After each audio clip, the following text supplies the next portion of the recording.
만약 우리가 잃어버린 가족을 다시 만난다면 그들을 알아볼 수 있을까요? 25년의 시간이 지난 후 우연히 마주친 얼굴에서 잃어버린 사랑의 흔적을 발견할 수 있을까요? 한 남자의 이야기를 들려드리겠습니다. 그는 성공한 사업가였지만 돈으로도 채울 수 없는 가슴속 빈자리를 안고 살아가고 있었죠. 서울 강남의 고층 빌딩 32층 회장실에서 강석주는 창밖으로 내리는 봄비를 바라보고 있었습니다. 태양식품의 최근 분기 실적 보고서는 그의 이마에 깊은 주름을 더했어요. 매출은 작년 대비 15% 하락했고 소비자 신뢰도는 역대 최저치를 기록했습니다. 젊은 기업들에게 밀리고 있군요. 강석주는 중얼거리며 책상 위에 놓인 작은 사진틀을 바라봤습니다. 빛바랜 사진 속에는 웃고 있는 젊은 여자와 3살배기 아이가 있었어요.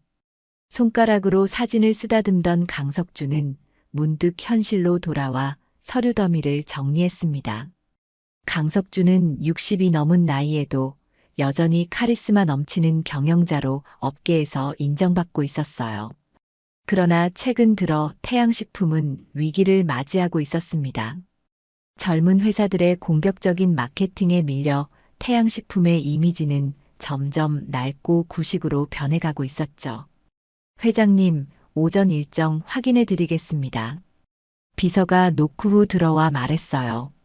오늘 구내식당 불시 점검이었지? 강석주는 달력을 확인하며 물었습니다. 네, 11시에 예정되어 있습니다.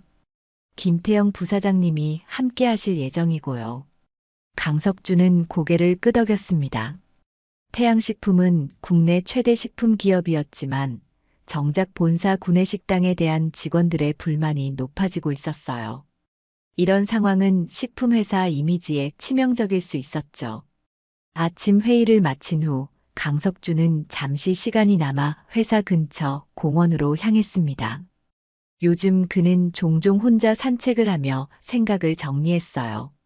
벤치에 앉아 따뜻한 아메리카노를 마시며 지나가는 사람들을 바라봤습니다. 가족과 함께 걷는 사람들, 강아지와 뛰어노는 아이들. 그 모습이 어쩐지 그의 마음을 아프게 했지만 누구에게도 그 마음을 내비치지 않았어요. 강석주는 커피를 마시며 문득 어제 꾼 꿈을 떠올렸습니다. 꿈에서 그는 제주도 바닷가를 걷고 있었고 저 멀리서 누군가가 그의 이름을 부르는 소리가 들렸어요. 목소리의 주인공을 찾아 뛰어갔지만 바다만 넘실거릴 뿐 아무도 없었죠. 그는 이런 꿈을 자주 꾸었습니다. 늘 누군가를 찾지만 결코 만나지 못하는 꿈이었어요. 시계를 확인하니 점검 시간이 다가오고 있었습니다. 강석주는 천천히 자리에서 일어나 회사로 돌아갔어요. 사무실로 향하는 엘리베이터 안에서 그는 거울에 비친 자신의 모습을 바라봤습니다.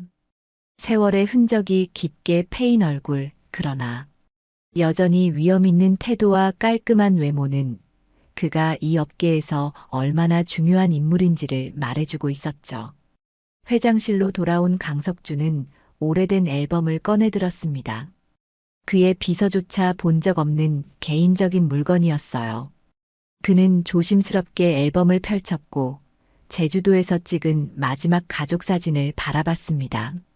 그날 이후 그는 다시 카메라 앞에 서는 것을 꺼려했죠. 가족 없이 혼자 사진을 찍는 것이 너무 공허하게 느껴졌기 때문이었습니다. 깊은 한숨을 내쉰 강석주는 앨범을 닫고 서랍에 다시 넣었어요. 그리고는 거울 앞에서 넥타이를 고쳐 매며 회장으로서의 면모를 되찾았습니다. 어떤 상황에서도 흔들리지 않는 강인함, 그것이 지난 25년간 그를 지탱해 온 힘이었죠.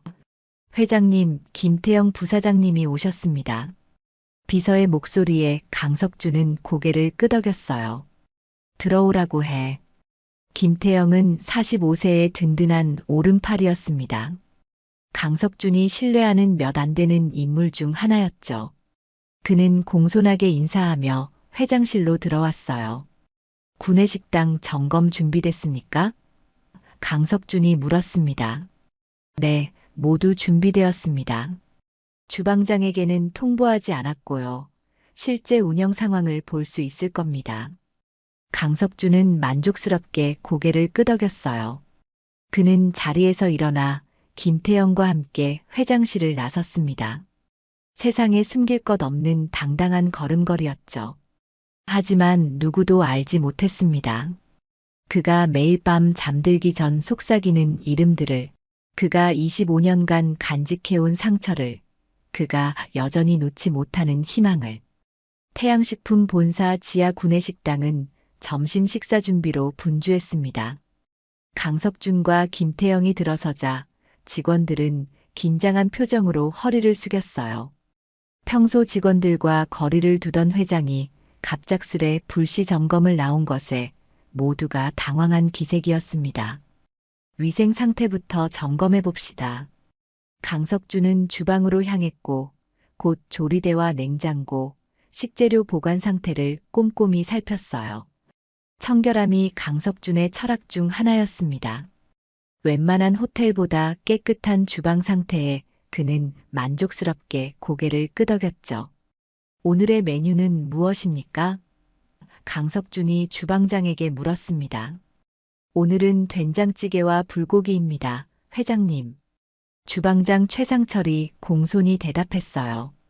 강석준은 냉정한 표정을 유지하며 음식을 살펴봤습니다. 갓 지은 밥에서 김이 모락모락 올라오고 된장찌개는 진한 향기를 풍기고 있었어요.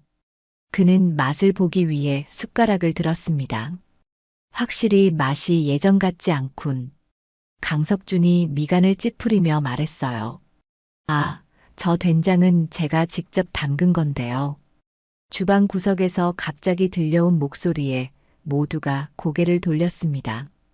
검은 머리를 단정하게 묶은 28 정도 되어 보이는 여성이 야채를 썰다가 말을 건넨 것이었어요. 강석준은 그녀가 눈을 마주치며 미소 짓는 순간 가슴이 철렁 내려앉는 느낌을 받았습니다. 내 이름이? 강석준의 목소리가 떨렸어요. 강채은입니다. 이번 달에 입사한 신입이에요. 그녀는 밝게 미소 지으며 대답했습니다. 강석준은 그 자리에 얼어붙었어요. 강채은. 자신의 딸 이름과 같았고 그 눈매와 미소는 젊은 시절 윤미라를 그대로 닮아 있었습니다. 우연의 일치라기엔 너무 기묘했어요. 강석준의 눈에서는 25년 전 제주도에서 실종된 아내와 어린 딸의 모습이 겹쳐 보였습니다. 회장님 괜찮으세요? 김태영의 걱정스러운 목소리에 강석준은 정신을 차렸어요. 아, 네. 계속하지요. 강석준은 억지로 시선을 돌렸지만 가슴속에서 요동치는 불안과 기대를 진정시킬 수 없었습니다.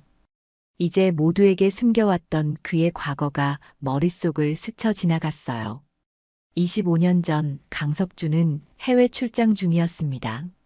아내 윤미라와 3살배기 딸 채은은 제주도에서 휴가를 보내고 있었죠.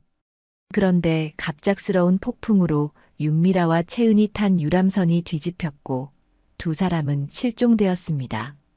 수색 작업은 한 달 넘게 계속되었지만 아무런 흔적도 찾지 못했어요.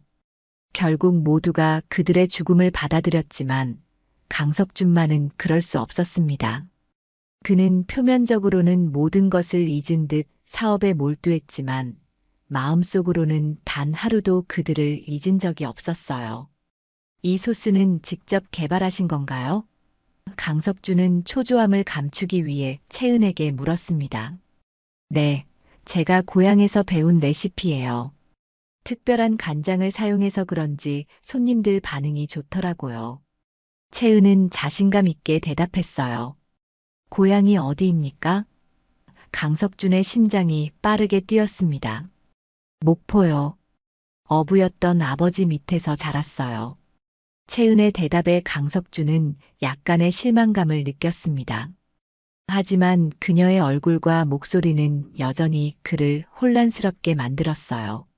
점검은 계속되었고 강석준은 겉으로는 냉정함을 유지했습니다. 하지만 그의 시선은 계속해서 채은에게로 향했어요. 그녀가 움직이는 모습, 말하는 방식, 심지어 조리하는 손놀림까지 모든 것이 윤미라를 연상시켰습니다. 불고기 맛이 좋네요. 강석준은 음식을 맛보며 말했어요. 실은 무슨 맛인지도 모르게 먹었지만 대화를 이어가기 위한 말이었습니다. 감사합니다. 사실 어머니의 레시피예요. 말씀은 많이 못하시지만 요리만큼은 정말 잘하셨거든요. 채은의 말에 강석준의 귀가 솔깃해졌습니다. 어머니께서 말씀을 못하신다고요? 네, 어릴 때 사고로 인해 의사소통이 어려우세요. 제 어린 시절 기억도 별로 없어요. 3살 이후부터 기억나는 것 같아요. 채은의 말 한마디 한마디가 강석준의 마음을 뒤흔들었습니다. 강석준은 더 이상 자신의 감정을 통제할 수 없다고 느꼈어요.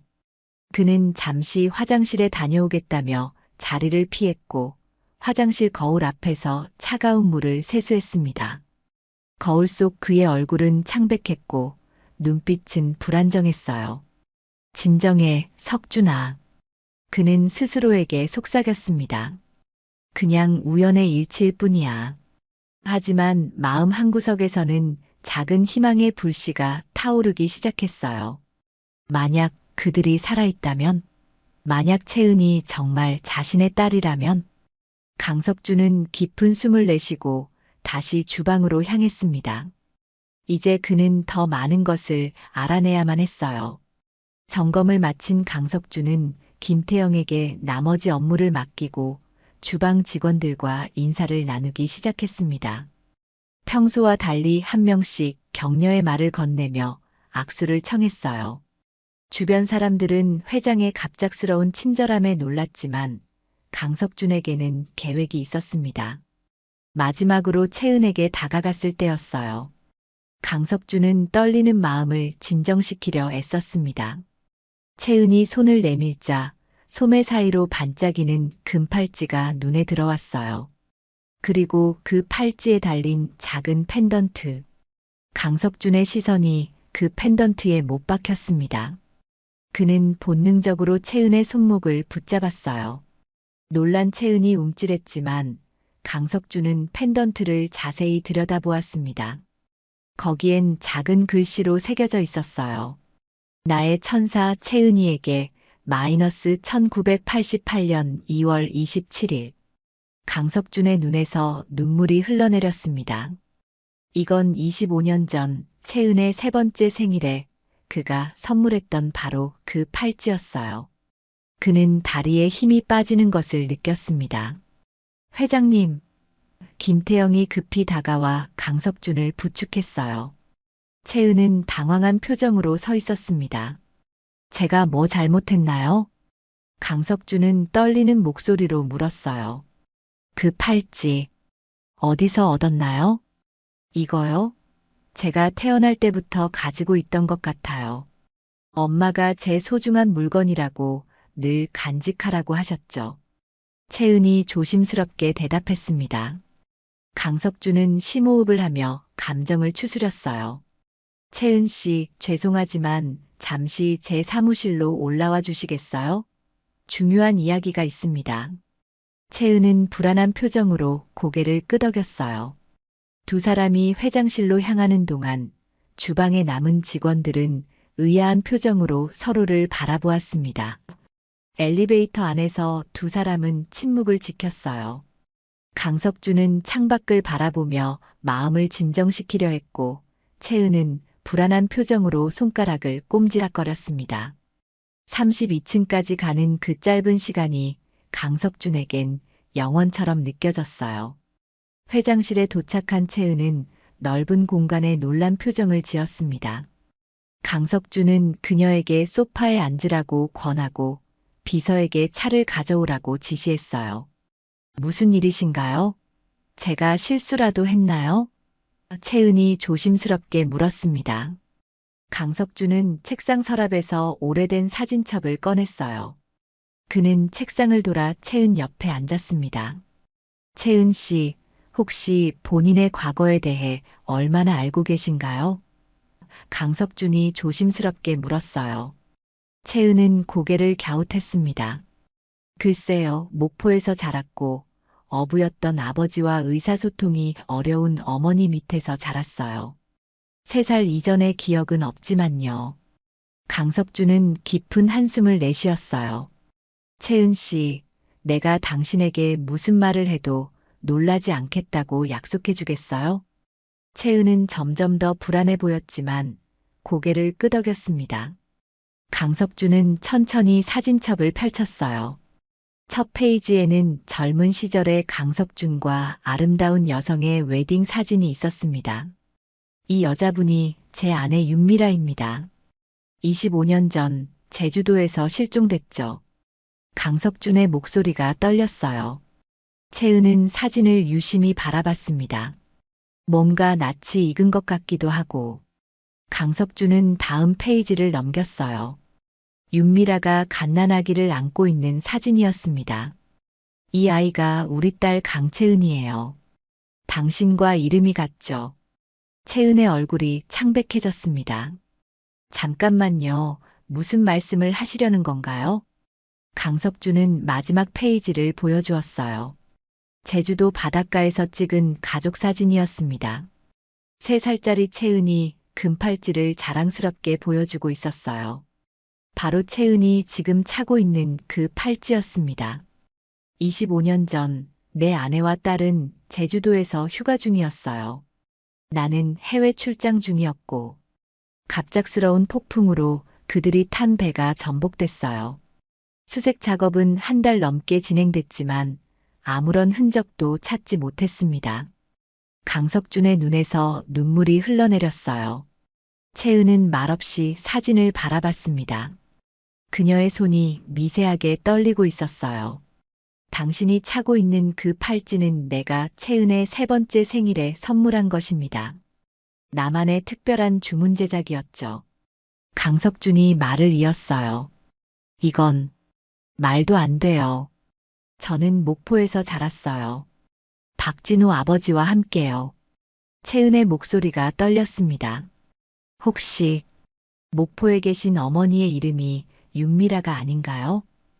강석준이 조심스럽게 물었어요. 채은의 눈이 커졌습니다. 어떻게 아셨어요? 맞아요. 어머니 이름은 윤미라예요.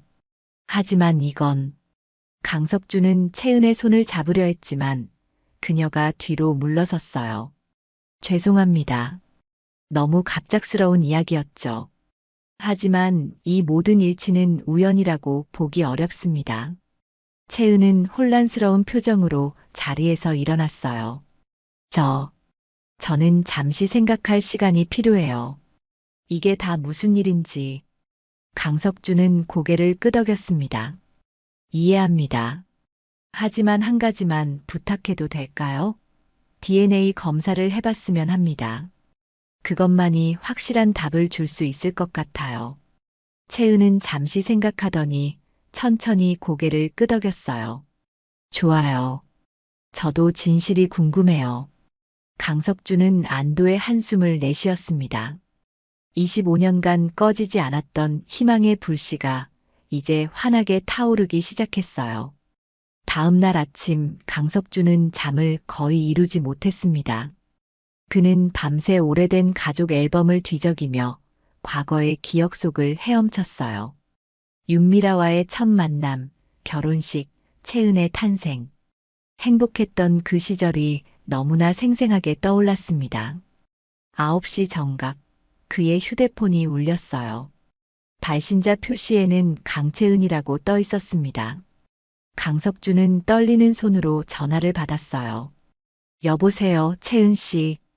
강석준의 목소리에는 기대감이 묻어났습니다. 회장님, 어제 이야기한 대로 DNA 검사를 받고 싶어요.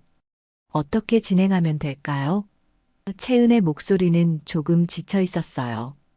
그녀도 밤새 잠을 이루지 못했던 게 분명했습니다. 내가 모든 준비를 해두었어요.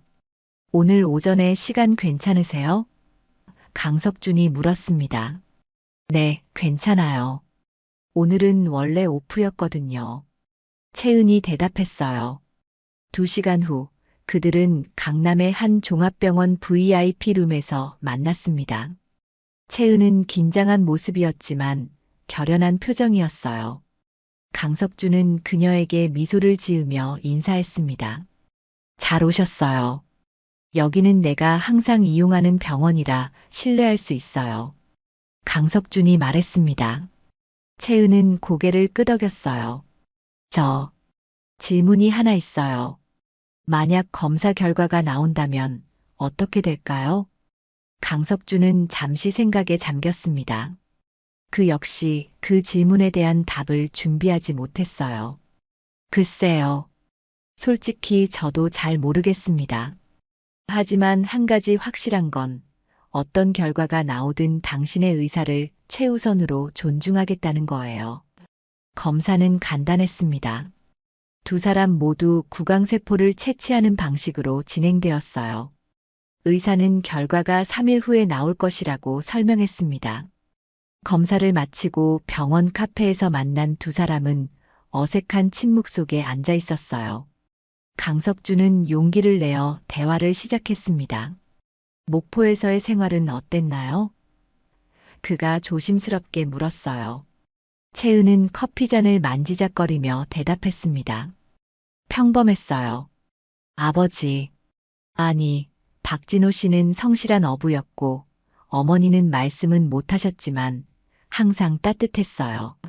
우리는 가난했지만 행복했던 것 같아요. 강석준은 고개를 끄덕였어요. 당신, 아니, 내가 행복했다니 다행이구나. 채은은 살짝 미소를 지었습니다. 어머니는 가끔 바다를 바라보며 우셨어요. 이해할 수 없었는데, 혹시 그때 어머니가 회장님을 생각하고 계셨던 걸까요? 강석준의 눈에 눈물이 고였어요. 그럴지도 모르지. 미라는 항상 감성적인 사람이었어. 그래서 더 사랑했지. 어머니의 상태가 어떻게 그렇게 됐는지 아세요? 채은이 물었습니다. 강석준은 고개를 저었어요. 모르겠어. 배가 뒤집혔을 때 무슨 일이 있었는지, 그 후에 어떻게 목포까지 가게 됐는지. 채은은 잠시 생각에 잠겼다가 말했습니다. 가끔 어머니가 태풍 소리만 들으면 극도로 불안해하셨어요. 아마 그때의 기억 때문인 것 같아요. 강석준은 애써 담담한 척했지만 가슴속에서는 복잡한 감정이 소용돌이쳤습니다. 그가 부재한 동안 윤미라와 채은이 겪었을 고통을 생각하니 마음이 무너져 내렸어요. 검사 결과가 나오면 목포에 가봐도 될까요? 강석준이 조심스럽게 물었습니다. 채은은 잠시 망설이다 고개를 끄덕였어요. 네, 하지만 천천히 진행했으면 해요. 어머니의 상태가 예민하셔서. 물론이지. 당신의 페이스에 맞출게. 강석준은 안심시키듯 미소를 지었습니다. 카페를 나서며 2사람은 어색한 작별 인사를 나눴어요. 강석준은 채은이 택시에 오르는 모습을 바라보며 감정이 북받쳤습니다. 25년 전 그는 윤미라와 어린 채은이 제주도로 떠나는 모습을 이렇게 바라보았었죠. 그때는 그것이 마지막 작별이 될 줄 몰랐습니다. 다음 날 강석준은 회사 일에 집중하려 했지만 마음은 온통 채은과 윤미라 생각뿐이었어요. 그는 사무실 창밖을 바라보며 목포에서의 생활을 상상했습니다. 윤미라가 말을 못하게 된 것이 마음에 걸렸어요. 그녀가 얼마나 고통스러웠을지, 자신을 얼마나 그리워했을지. 3번째 날 병원에서 연락이 왔습니다. 결과가 나왔다는 거였어요. 강석준은 즉시 채은에게 전화를 걸었습니다. 결과가 나왔대요. 그의 목소리가 떨렸어요. 네, 방금 저도 연락받았어요. 채은의 목소리도 평소와 달리 긴장되어 있었습니다. 함께 가볼까요? 강석준이 제안했어요. 네, 그게 좋을 것 같아요. 오후 3시 두 사람은 다시 병원에서 만났습니다. 의사는 봉투를 건네며 미소 지었어요. 축하드립니다. 검사 결과 두 분은 부녀 관계가 맞습니다. 확률은 99%예요. 강석준의 눈에서 눈물이 흘러내렸습니다. 채은 역시 눈시울을 붉혔어요. 의사가 나간 후 두 사람은 한동안 말없이 앉아 있었습니다. 그럼 이제 어떻게 해야 할까요? 아버지, 채은이 조심스럽게 그를 불렀어요. 그 한마디에 강석준의 가슴이 뜨거워졌습니다. 25년간 듣고 싶었던 그 한마디. 내일 목포에 가보는 게 어떨까? 미라, 내 어머니를 만나고 싶어. 강석준의 목소리는 떨리고 있었어요. 채은은 고개를 끄덕였습니다. 네, 내일 함께 가요. 아버지. 다음 날 아침 강석준은 평소보다 일찍 일어났습니다. 그는 오랜만에 설레는 마음으로 옷을 고르고 있었어요. 너무 격식 차려 보이면 부담스러울 것 같아 평소보다 캐주얼한 차림을 선택했습니다. 윤미라가 좋아했던 파란색 셔츠를 입고 오래된 가죽 시계를 찼어요. 그 시계는 결혼 첫 주년 기념일에 윤미라가 선물했던 것이었습니다. 9시 정각 강석준은 약속대로 채은의 아파트 앞에 도착했어요. 채은은 이미 나와 기다리고 있었습니다. 그녀 역시 긴장한 모습이었어요. 안녕하세요. 아버지. 채은이 조심스럽게 인사했습니다. 안녕, 채은아. 강석준은 여전히 그 호칭이 어색했지만 가슴 벅찬 기분을 감출 수 없었어요. 두 사람은 강석준의 차에 올랐습니다. 목포까지는 3시간 정도 걸릴 예정이었어요. 처음에는 어색한 침묵만이 감돌았지만 점차 대화가 이어지기 시작했습니다. 회장님, 아니, 아버지는 25년 동안 어떻게 지내셨어요? 채은이 조심스럽게 물었어요. 강석준은 잠시 생각에 잠겼습니다. 사업에 모든 것을 쏟아부었어. 그것만이 내가 무너지지 않을 유일한 방법이었으니까. 태양식품은 원래 작은 회사였지만 너희를 잃은 후 미친 듯이 일했어. 성공은 했지만 함께 나눌 사람이 없어 항상 공허했지. 채은은 창밖을 바라보며 물었어요. 다시 결혼은 생각해보지 않으셨어요? 강석준은 고개를 저었습니다. 생각해본 적 없어. 미라만이 내 유일한 사랑이었으니까. 그 말에 채은의 눈시울이 붉어졌어요. 저희를 그렇게 사랑하셨는데 찾지 못해 얼마나 아프셨을까요? 찾았어. 끊임없이 찾았지. 하지만 아무런 단서도 없었어. 결국에는 모두가 포기하라고 했고, 표면적으로는 포기한 척했지만 마음속으로는 단 하루도 너희를 잊은 적이 없었어. 강석준의 목소리가 떨렸습니다. 강원도를 지나 전라도로 향하는 도로 위에서 두 사람은 점점 더 많은 이야기를 나눴어요. 채은은 목포에서의 생활, 학창시절, 요리를 배우게 된 계기 등을 들려주었고, 강석준은 자신이 알지 못했던 딸의 인생을 하나하나 그려나갔습니다. 엄마는 말을 거의 못하셨지만 항상 제 곁을 지켜주셨어요. 가끔은 저를 바라보며 우시기도 했는데 이제 그 이유를 알 것 같아요. 저를 보며 아버지를 떠올리셨던 거겠죠? 채은이 말했어요. 강석준은 고개를 끄덕였습니다. 미라는 감성적인 사람이었어. 특히 내가 태어났을 때 얼마나 행복해했는지 몰라. 우리 채은이는 세상에서 가장 소중한 선물이라고 자주 말했지. 채은은 팔찌를 만지작거렸어요. 이 팔찌가 그 증거인 거죠? 그래. 내 3번째 생일에 특별히 주문 제작한 거야. 펜던트의 뒷면에는 보이지 않는 우리 가족의 이니셜도 새겨져 있어. 강석준이 설명했습니다. 점심때가 되어 두 사람은 휴게소에 들렀어요. 강석준은 오랜만에 편안한 마음으로 음식을 즐겼습니다. 채은과 함께하는 이 순간이 꿈만 같았어요. 엄마가 저에게 요리를 가르쳐 주셨어요. 말은 못하셨지만 행동으로 모든 것을 보여주셨죠. 그래서 제가 요리에 관심을 갖게 된 것 같아요. 채은이 말했습니다. 강석주는 미소 지었어요. 미라는 요리를 정말 잘했어. 특히 된장찌개는 내가 만든 된장찌개를 맛봤을 때 그 맛이 익숙하다고 느꼈던 이유가 그거였구나. 오후 1시쯤 두 사람은 목포에 도착했습니다. 채은의 안내에 따라 작은 어촌 마을로 향했어요. 바다가 보이는 언덕 위에 자리한 작은 집이 보였습니다. 저기에요. 채은이 가리켰어요. 우리 집이에요. 강석준의 심장이 빠르게 뛰기 시작했습니다. 곧 윤미라를 만나게 된다는 생각에 그의 손이 떨렸어요. 25년간 꿈에서만 보던 아내를 실제로 만나다니. 그는 어떤 말을 해야 할지, 어떤 표정을 지어야 할지 전혀 감이 오지 않았습니다. 아버지, 너무 긴장하지 마세요. 천천히 진행할게요. 채은이 강석준의 손을 잡았어요. 강석준은 깊은 숨을 내쉬었습니다. 고마워, 채은아.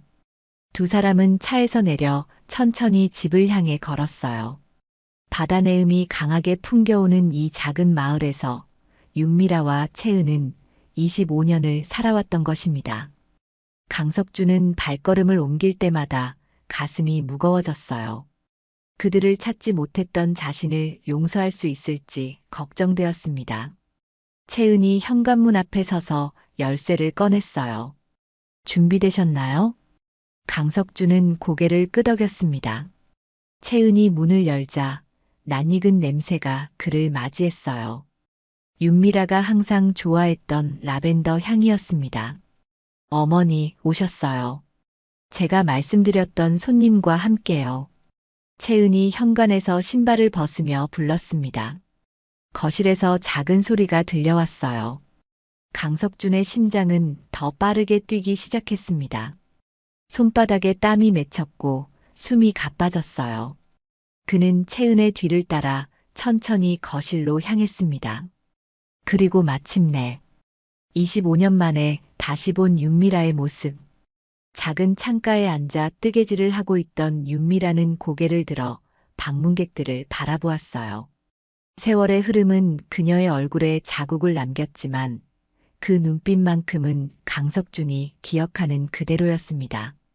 검은 머리에는 하얀 새치가 많이 섞여 있었고 눈가에는 주름이 깊게 패여 있었어요.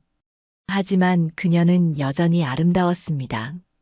엄마, 이분이 제가 말씀드렸던 중요한 손님이에요. 채은이 부드럽게 말했어요. 윤미라는 미소를 지으며 고개를 끄덕였습니다. 그녀의 눈에는 혼란스러움이 보였지만 따뜻한 환대의 기색이 역력했어요. 강석준은 한 발자국도 움직일 수 없었습니다. 그는 윤미라를 바라보며 눈물을 참으려 애썼어요.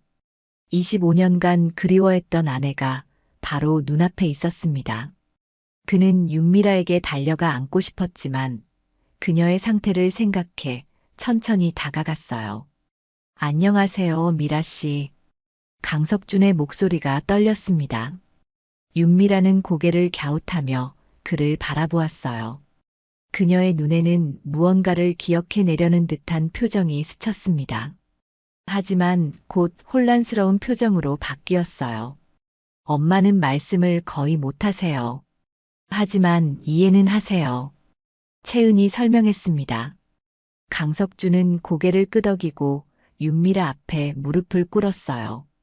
그는 조심스럽게 그녀의 손을 잡았습니다. 윤미라는 놀라지 않고 그의 손을 맞잡았어요. 미라야, 나야. 석준이야. 강석준이 떨리는 목소리로 말했습니다. 윤미라의 눈이 커졌어요. 그녀는 강석준의 얼굴을 자세히 살폈습니다. 무언가 기억나는 듯 했지만 곧 혼란스러운 표정으로 돌아갔어요. 그녀는 입을 열려고 했지만 단어가 제대로 나오지 않았습니다. 준. 겨우 그 한마디를 내뱉은 윤미라의 눈에서 눈물이 흘러내렸어요. 강석준은 더 이상 참을 수 없었습니다. 그는 윤미라를 부드럽게 안았어요. 그래, 미라야. 나야. 드디어 찾았어. 25년이 지났지만 찾았어. 윤미라는 떨리는 손으로 강석준의 얼굴을 더듬었습니다. 그녀의 눈에는 혼란과 기쁨, 슬픔이 뒤섞여 있었어요. 그녀가 기억해내려고 애쓰는 모습이 보였습니다. 괜찮아, 미라야. 서두르지 마. 내가 여기 있을게. 강석준이 그녀의 손을 꼭 잡으며 말했어요. 채은은 눈물을 흘리며 그 광경을 지켜보고 있었습니다. 그녀는 부모님의 재회를 방해하지 않으려 조용히 뒤로 물러섰어요. 그때 현관문이 열리는 소리가 들렸습니다. 채은아, 나왔다. 중년 남성의 목소리가 들렸어요. 거실로 들어온 남성은 60대 후반으로 보였습니다. 그는 햇볕에 그을린 얼굴과 거친 손을 가진 전형적인 어부의 모습이었어요. 그는 거실에 낯선 사람이 있는 것을 보고 놀란 표정을 지었습니다. 박진호 아버지, 오셨어요. 채은이 달려가 인사했어요. 이분은 제가 말씀드렸던 분이에요. 박진호는 강석준과 윤미라를 번갈아 바라보더니 상황을 이해한 듯 했습니다. 그의 표정이 굳어졌어요. 당신이 강석준 씨입니까? 박진호가 물었습니다. 강석준은 천천히 일어나 박진호를 마주했어요. 네, 그렇습니다. 윤미라의 남편이자 채은의 아버지입니다. 방 안에 팽팽한 긴장감이 감돌았습니다. 윤미라는 혼란스러운 눈빛으로 두 남자를 번갈아 바라보았어요. 밖에서 이야기합시다. 미라가 불안해합니다. 박진호가 말했어요. 강석준은 고개를 끄덕이고 윤미라의 손을 놓았습니다. 곧 돌아올게, 미라야. 두 남자는 집 뒤편 작은 정원으로 나갔어요. 바다가 내려다 보이는 곳이었습니다. 박진호는 깊은 한숨을 내쉬었어요. 이런 날이 올 줄 알았습니다.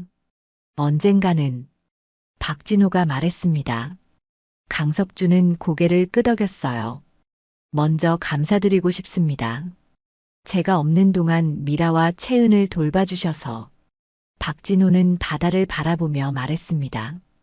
25년 전 태풍이 심하게 불던 날이었어요. 어선을 정박시키고 돌아오는 길에 해변가에서 난파된 배 조각을 발견했습니다. 거기에 어린아이를 안고 있는 여자가 있었어요. 미라였죠. 그녀는 정신이 나가 있었고 말을 할 수 없었습니다. 아이는 기적적으로 다치지 않았고요. 강석준의 눈에서 눈물이 흘러내렸어요. 그는 모든 것을 상상할 수 있었습니다. 폭풍우 속에서 배가 뒤집히고 윤미라가 어린 채은을 필사적으로 지키려 했을 그 순간에 병원에 데려갔지만 미라의 상태는 나아지지 않았어요. 신원도 확인할 수 없었고 당시엔 DNA 검사 같은 것도 보편화되지 않았죠. 그래서 제가 책임지기로 했습니다. 저는 혼자였고 그들에게 가족이 필요했으니까요. 박진호가 계속해서 말했어요. 강석준은 고개를 숙였습니다. 정말 감사합니다. 진심으로. 당신이 아니었다면 그들은 살아남지 못했을 거예요. 박진호는 강석준을 바라보았어요. 당신은 어땠습니까? 25년 동안. 강석준은 깊은 한숨을 내쉬었습니다. 처음 몇 년은 미쳐 날뛰다시피 찾아다녔어요. 제주도 전역, 주변 해안가, 모든 병원과 보호시설을 다 뒤졌습니다. 하지만 아무런 단서도 없었죠. 결국 모두가 포기하라고 했고, 표면적으로는 삶을 살아갔지만 마음속으로는 단 하루도 그들을 잊은 적이 없었습니다. 두 남자는 침묵 속에 서로를 이해하기 시작했어요. 한 사람은 25년간 잃어버린 가족을 그리워했고, 다른 한 사람은 25년간 그들을 보살폈습니다. 둘 다 윤미라와 채은을 깊이 사랑했다는 점은 같았어요. 해가 저물기 시작하자 바닷가 작은 집은 오렌지빛 노을로 물들었습니다. 강석준과 박진호는 집으로 돌아와 거실에 앉았어요. 채은은 주방에서 저녁 식사를 준비하고 있었고, 윤미라는 소파에 앉아 뜨개질을 하고 있었습니다. 이제 어떻게 하실 겁니까? 박진호가 조용히 물었어요. 강석준은 윤미라를 바라보며 말했습니다. 솔직히 저도 모르겠습니다. 25년을 기다렸지만 막상 찾고 나니 어떻게 해야 할지. 박진호는 고개를 끄덕였어요. 충분히 이해합니다. 하지만 한 가지만 부탁드리겠습니다. 미라와 채은의 행복을 최우선으로 생각해 주세요. 당연합니다. 그들이 원하는 대로 따를 것입니다. 강석준이 단호하게 말했어요. 두 사람의 대화 중에 채은이 식탁을 차리기 시작했습니다. 그녀는 어색한 분위기를 풀기 위해 밝게 말했어요. 저녁 준비됐어요. 엄마의 된장찌개와 제가 만든 불고기예요. 네 사람은 식탁에 둘러앉았습니다. 처음에는 침묵 속에 식사가 진행되었어요. 강석준은 오랜만에 맛보는 윤미라의 된장찌개 맛에 감회가 새로웠습니다. 정말 맛있군요. 미라의 손맛 그대로예요. 강석준이 미소 지으며 말했어요. 윤미라는 수줍게 미소를 지었습니다. 그녀는 여전히 강석준을 완전히 알아보지 못하는 듯 했지만 편안해 보였어요. 어머니의 요리 비법은 제가 다 배웠어요. 구내식당에서도 어머니의 레시피로 음식을 만들었죠. 채은이 자랑스럽게 말했습니다. 강석준은 미소를 지었어요. 내가 만든 된장찌개를 먹었을 때 왠지 모르게 익숙한 맛이라고 생각했었어. 역시 미라의 레시피였구나. 식사를 마친 후 네 사람은 거실에 앉아 천천히 이야기를 나눴습니다. 채은은 윤미라의 옛 앨범을 꺼내왔어요. 그 안에는 채은이 자라는 모습이 담긴 사진들이 가득했습니다. 여기 제가 5살 때예요.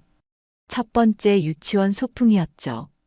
채은이 사진을 가리켰어요. 강석준은 그 사진을 보며 마음이 아팠습니다. 그가 놓친 딸의 성장 과정, 첫 번째 학교 행사, 첫 번째 자전거 타기, 졸업식, 모든 것을 담은 사진들이 그의 눈앞에 펼쳐졌어요. 여기는 중학교 졸업식이에요. 어머니가 특별히 예쁜 옷을 만들어 주셨죠. 채은이 또 다른 사진을 가리켰습니다. 윤미라는 미소를 지으며 그 사진을 쓰다듬었어요. 그녀의 눈에는 자랑스러움이 가득했습니다. 미라는 항상 손재주가 좋았어요. 우리 결혼 초기에도 내 옷을 직접 수선해주곤 했죠. 강석준이 회상했어요. 박진호는 조용히 그들의 대화를 지켜보았습니다. 그의 눈에는 복잡한 감정이 서려 있었어요. 진호 씨, 당신이 없었다면 이들은 살아남지 못했을 겁니다. 진심으로 감사드립니다. 강석준이 진지하게 말했어요. 박진호는 미소를 지었습니다. 채은이는 제 딸이나 마찬가지였어요. 미라도 처음엔 환자였지만 시간이 지나면서 가족이 되었죠. 채은은 두 아버지의 손을 잡았어요. 저는 두 분 덕분에 행복했어요. 한 분은 저를 낳아주셨고 다른 한 분은 키워주셨으니까요. 밤이 깊어지자 박진호는 강석준에게 작은 방을 내주었습니다. 강석준은 채은과 윤미라에게 인사하고 방으로 들어갔어요. 그는 침대에 누워 천장을 바라보았습니다. 꿈인지 현실인지 구분이 되지 않았어요. 25년간 찾아 헤매던 가족을 드디어 찾았다는 것이. 그날 밤 강석준은 꿈에서 젊은 시절의 윤미라를 만났습니다. 그녀는 환하게 웃으며 말했어요. 찾았네요, 드디어. 기다렸어요. 다음 날 아침 강석준은 일찍 일어나 바닷가로 나갔습니다. 떠오르는 해를 바라보며 그는 자신의 마음을 정리했어요. 무엇이 윤미라와 채은에게 가장 좋은 선택일까? 그들을 서울로 데려가야 할까? 아니면 그가 목포로 내려와야 할까? 복잡한 생각이 그의 머릿속을 맴돌았습니다. 그때 누군가 그의 옆에 와섰어요. 박진호였습니다. 아침부터 고민이 많으신가 봅니다. 박진호가 말했어요. 강석준은 고개를 끄덕였습니다. 그들에게 가장 좋은 것이 무엇일지 생각하고 있었습니다. 박진호는 바다를 바라보며 말했어요. 미라는 여기서 25년을 살았습니다. 익숙한 환경이 그녀에게는 필요해요. 갑작스러운 변화는 그녀를 더 혼란스럽게 할 수 있습니다. 강석준은 그의 말에 동의했어요. 알고 있습니다. 내가 이기적인 결정을 내려서는 안 되겠죠.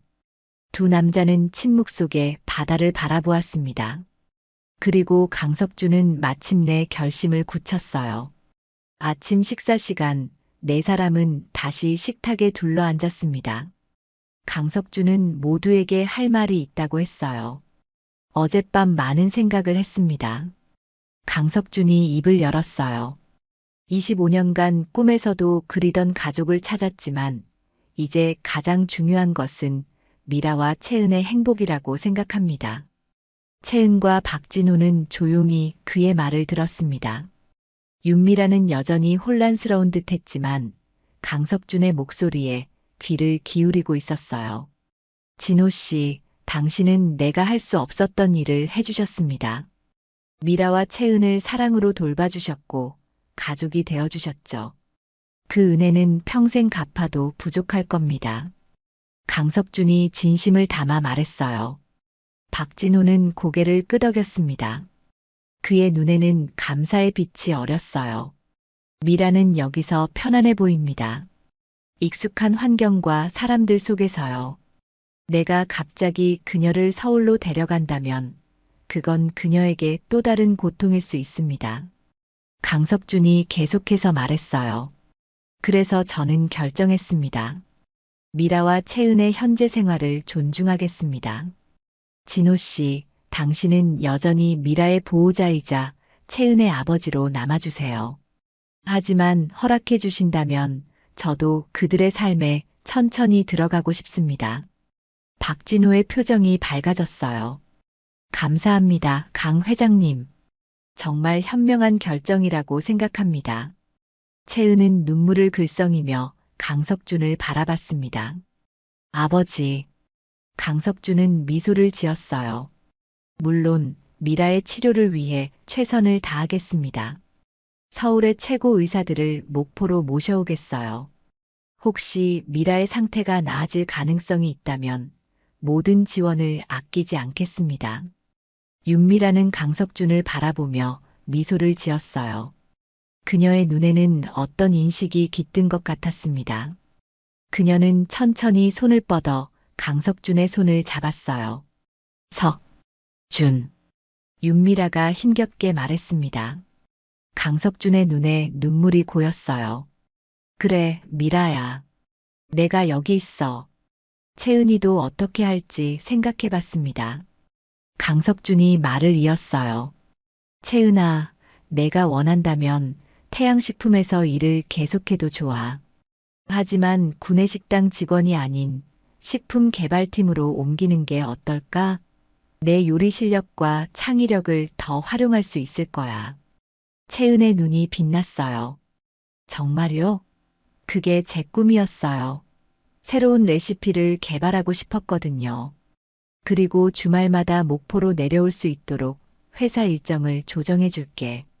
미라와 진호 씨를 자주 볼 수 있도록 말이야. 강석준이 약속했습니다. 저도 서울과 목포를 오가며 시간을 보내겠습니다. 미라를 더 자주 만나고 싶어요. 강석준이 말했어요. 박진호는 안도의 한숨을 내쉬었습니다. 그는 강석준이 이기적인 결정을 내릴까 걱정했었지만 그의 현명함과 배려심에 감명받았어요. 그리고 진호 씨, 당신이 미라와 채은을 위해 한 모든 일에 감사의 마음을 표하고 싶습니다. 당신의 어업을 위한 새 배와 장비를 지원하고 싶어요. 그리고 이 집도 더 편안하게 리모델링할 수 있도록 하겠습니다. 강석준이 제안했어요. 박진호는 고개를 저었습니다. 그런 거 필요 없습니다. 저는 그저 부탁합니다. 이건 보상이 아니라 감사의 표시입니다. 당신은 내 가족을 구해주었어요. 강석준이 진심을 담아 말했어요. 결국 박진호는 고개를 끄덕였습니다. 채은은 기쁨의 눈물을 흘리며 두 아버지를 번갈아 바라봤어요. 식사가 끝난 후 네 사람은 바닷가로 산책을 나갔습니다. 윤미라는 박진호의 부축을 받으며 천천히 걸었고 채은과 강석준은 그 뒤를 따랐어요. 아버지, 정말 감사해요. 이렇게 현명하게 결정해 주셔서. 채은이 말했습니다. 강석준은 딸의 어깨를 감싸 안았어요. 내 행복이 가장 중요하단다. 그리고 미라, 내 어머니도. 채은은 강석준을 바라보며 미소 지었습니다. 25년이라는 시간이 흘렀지만 우리는 여전히 가족이네요. 그래, 우리는 항상 가족이었단다. 단지 잠시 헤어져 있었을 뿐이야. 강석준이 대답했어요. 바다 위로 저무는 해가 아름다운 빛을 드리웠습니다. 강석준은 25년 만에 처음으로 진정한 평화를 느꼈어요. 그가 잃어버렸던 가족을 찾았고 이제 새로운 시작을 할 수 있게 되었습니다. 태양식품으로 돌아간 강석준은 회사에 새로운 활력을 불어넣었어요. 채은의 레시피를 바탕으로 한 신제품 라인이 출시되었고 큰 성공을 거두었습니다.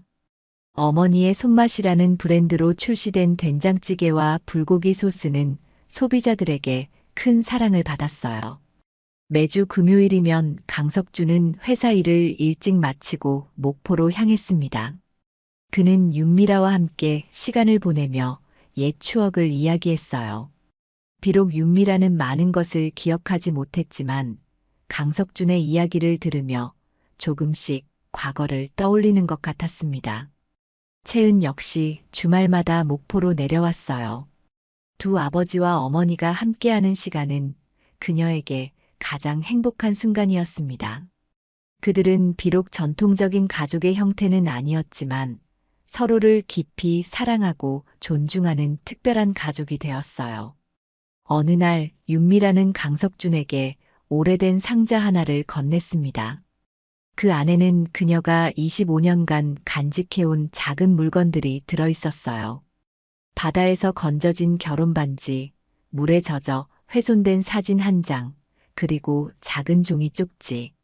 거기에는 윤미라의 서툰 글씨로 석준, 사랑해라고 적혀 있었습니다. 강석준은 그 물건들을 보며 눈물을 흘렸어요. 윤미라는 말을 잃었지만 마음속으로는 항상 그를 기억하고 있었던 것입니다. 나도 항상 너를 사랑했어, 미라야. 25년간 단 하루도 너희를 잊은 적이 없었어. 강석준이 속삭였어요. 윤미라는 미소를 지으며 그의 손을 꼭 잡았습니다. 비록 과거로 돌아갈 수는 없지만 그들은 이제 새로운 미래를 함께 만들어갈 수 있게 되었어요. 잃어버린 25년의 시간은 돌이킬 수 없지만 앞으로의 시간은 그들의 것이었습니다. 그리고 이것이 바로 인생의 아름다움이 아닐까요? 잃어버린 것을 슬퍼하기보다 찾은 것에 감사하며 새로운 시작을 할 수 있는 용기. 강석준과 윤미라, 채은과 박진호는 각자의 상처를 안고 있었지만 함께 치유해 나가는 법을 배웠습니다. 그들의 이야기는 희망과 사랑, 그리고 용서에 관한 것이었어요. 그리고 무엇보다 결코 포기하지 않는 믿음에 관한 이야기였습니다.